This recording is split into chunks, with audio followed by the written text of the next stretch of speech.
Ugh. Hit me.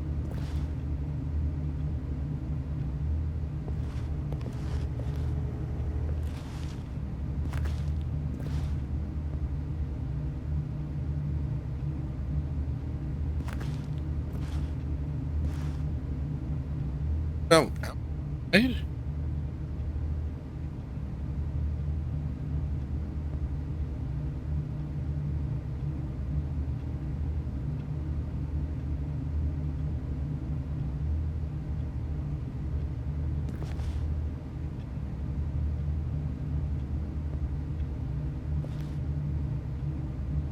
Cake? How wonderful. Stanley was alone. Finally. This is great, he thought to himself. This is what I've wanted all along. I got what I wanted.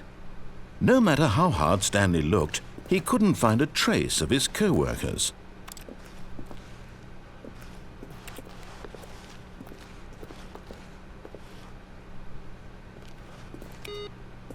Crap kicked out. I just need.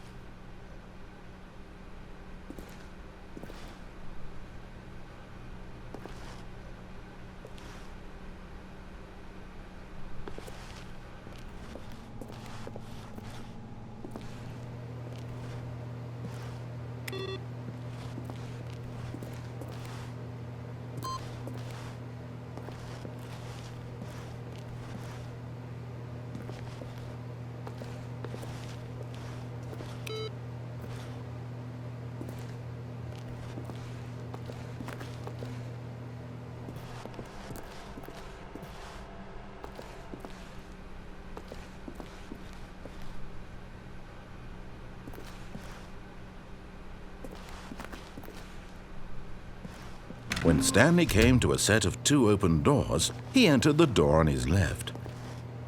This was not the correct way to the meeting room, and Stanley knew it perfectly well. Perhaps he wanted to stop by the employee lounge first, just to admire it.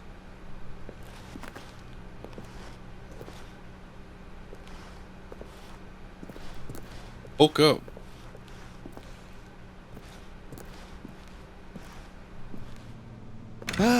Yes, truly a room worth admiring. It had really been worth the detour after all, just to spend a few moments here in this immaculate, beautifully constructed room. Stanley simply stood here, drinking it all in. But eager to get back to business, Stanley took the first open door on his left.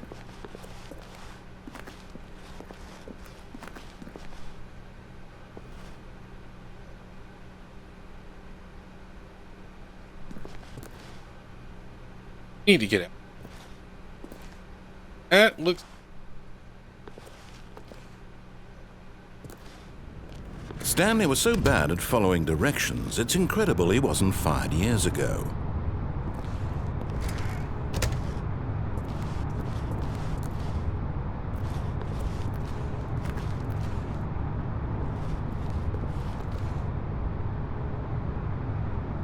This lift will take me. Look, Stanley, I think perhaps we've gotten off on the wrong foot here. I'm not your enemy, really, I'm not. I realize that investing your trust in someone else can be difficult, but the fact is that the story has been about nothing but you all this time. Trying to say There's I'm someone Stanley? you've been Because I'm neglecting, not. Stanley. Someone you've forgotten about. Please, stop trying to make every decision by yourself. Now, I'm not asking for me, I'm asking for her.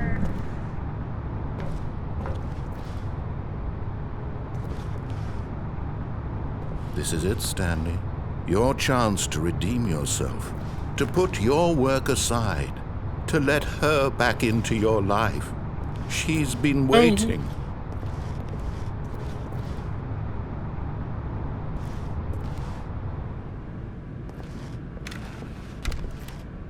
Uh, uh, uh. Voltage.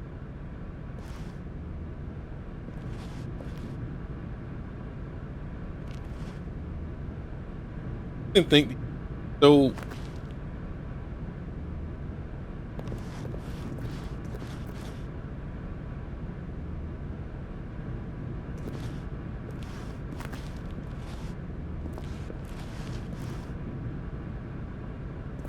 So I don't.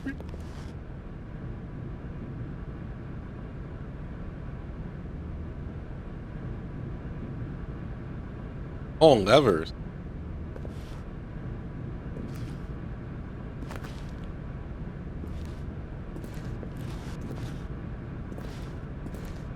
Yeah, for leg room.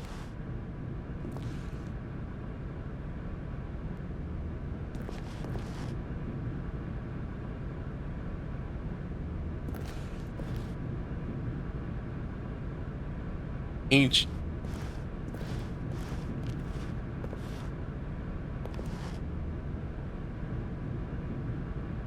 Area around where you put it.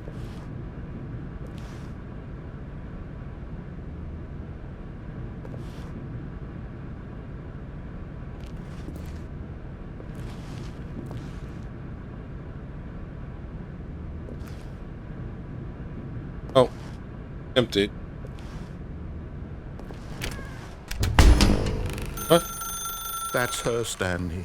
You need to be the one to do this, to reach out to her. If you can truly place your faith in another, then pick up the phone. I feel like this. As long as I remember who I am. What?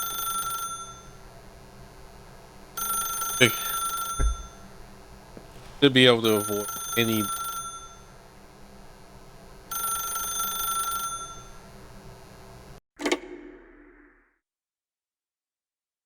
Oh.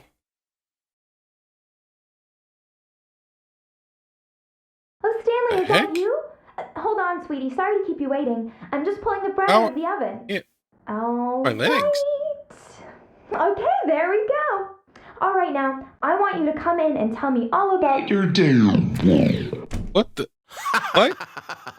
Gotcha. Oh, come on. Did you actually think you had a loving wife who'd want to commit their life to you? I'm trying to make a point here, Stanley. I'm trying to get you to see something. Come inside. Let me show you what's really going on here. Huh. That's the mastermind. Oh, you know what? Take the. Sorry, but you're in my story now.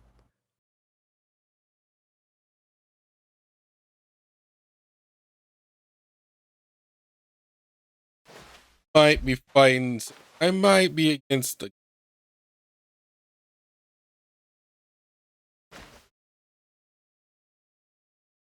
Better. All right. Main calm.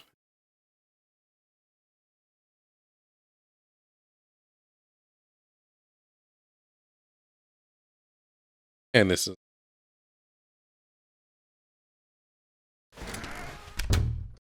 This is a very sad story about the death of a man named Stanley. What? Stanley is quite a boring fellow. He has a job that demands nothing of him, and every button that he pushes is a reminder of the inconsequential nature of his existence. Look at him there, pushing buttons, What? doing exactly what he's told to do. Now he's pushing a button. Now Yeah, I he's think I'm eating going lunch. for God here. Now he's going home. Somebody with. Now he's Somebody coming who's back to acquired some work. power. One might even feel sorry for him, except that he's chosen this life. But in his mind, he can go on fantastic adventures. From behind his desk, Stanley dreamed of wild expeditions into the unknown, fantastic discoveries of new lands. It was wonderful. And each day that he returned to work was a reminder that none of it would ever happen to him. And so he began to fantasize about his own job. First, he imagined that one day while at work, he stepped up from his desk to realize that all of his co-workers, Must his be how boss, everyone in this the guy building brainwashes had people. suddenly vanished off the face of the earth. The thought excited him terribly. So he went further. He imagined that he came to two open doors and that he could go through either. At last, choice It barely even mattered what lay behind each door. The mere thought that his decisions would mean something was almost too wonderful to behold.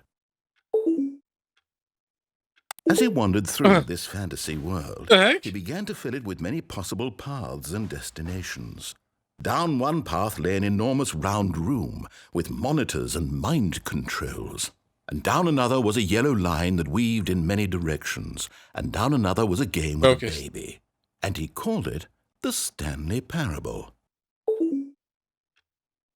It was such a wonderful fantasy, and so in his head he relived it again, and then again, and again, over and over, wishing beyond hope that it would never end, that he might always feel this free. Surely there's an answer down some new path, mustn't there be? Perhaps if he played just one more time.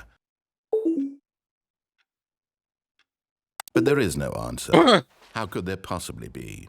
In reality, all he's doing is pushing the same buttons he always has. Nothing has changed. The longer he spends here, the more invested he gets, the more he forgets which life is the real one. And I'm trying to tell him this, that in this world he can never be anything but an observer, that as long as he remains here, he's slowly killing himself. But he won't listen to me. He won't stop.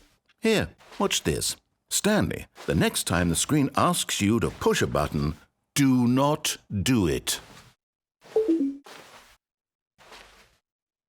I don't do it. I'll get brainwashed. Ah, he's got me in a loop. He's got me in a loop. In an infinite loop.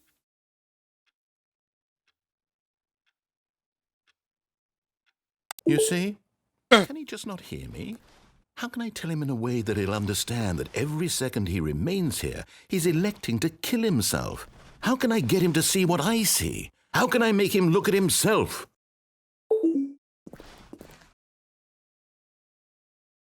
I suppose I can't, not in the way I want him to.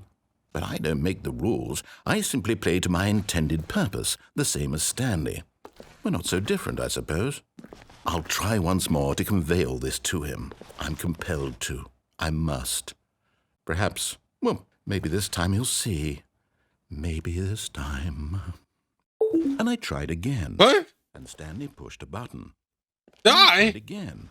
And Stanley pushed a button. And I tried.